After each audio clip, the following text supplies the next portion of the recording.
Everfront.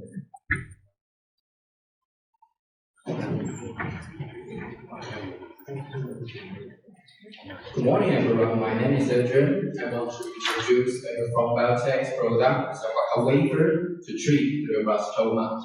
Try to imagine someone you know for a time and the person who was unfortunately diagnosed with this kind of disease, and the physician told him that no clear improvement for more than 20 years, only 3 drugs can be used. Although aggressive treatment like surgery or radiotherapy, most of the patients will suffer from the disease recurrence, and the average survival is only 6 to 9 months. So the best choice, one of the best choice can be the surgical resection. And so glial wafer surgical combination, the implant, is a really good product. And it resolves one of the key challenges, the delivery route issues. However, the unmet medical need remains to be GBM microenvironment, very complicated, as tumor heterogeneity, abundant cancer stem cell, accompanied with a lot of drug resistance and immune suppression, and unwanted safety adverse reaction like seizure, wound healing, damage to patients' life quality, a lot. So we developed cervical wafer, local delivery strategy, released a small molecule inhibitor to target receptor tyrosine kinase, and we make an impact to extend recurrent glioblastoma patients' life to 26.2 months. And in our phase 1 stage 2A study, with favorable safety profile, and cervical wafer is designated with orphan drug by the US FDA.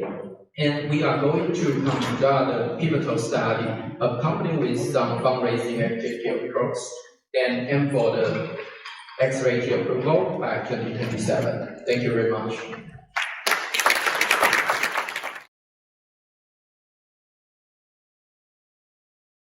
Actually, for Adrian, I have a similar question.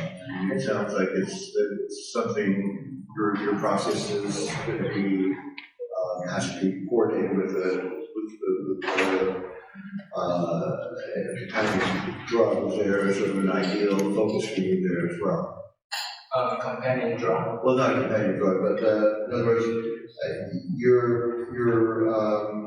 you have a drug delivery capability there, right? So which types of drugs would this work with? How would you work with drug companies? Yeah, true.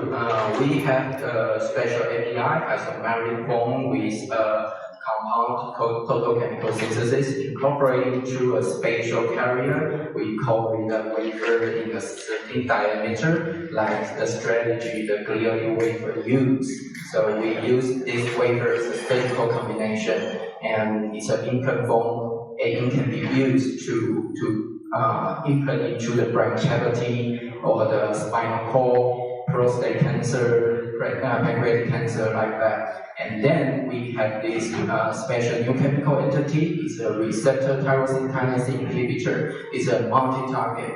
And 3 target, we expose that it's an AXO1, cMET, and EGFR. So that's why we can modulate the heterogeneity of the GBM, the so complicated tumor microenvironment. And then the microenvironment, one of the key challenges can be overcome. Then that's why we can observe the data we present to you that the GBM recurrence patient, we extend their survival benefit to 3-4 times to compare to the current available treatment, only 6 to 9. And glial wafer is great, and it designs a surgical combination to resolve one of the key challenges. And then the Avastin 90s, and it's a target therapy target to help the GBM patient. And then the other challenges, including, as we mentioned, the GBM microenvironment, and then the safety profile about the glial wafer people use, seizures, brain edema,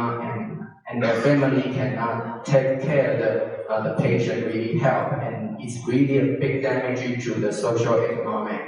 And then the final part would be the published paper by the glial wafer, that drug penetration distance only 2 millimeters in the drug penetrate distance. And in our preclinical study, although it's not published, but we can say it's 24 drop penetration distance compared to the other wafer. Thank you for your question. I appreciate it. Thank you.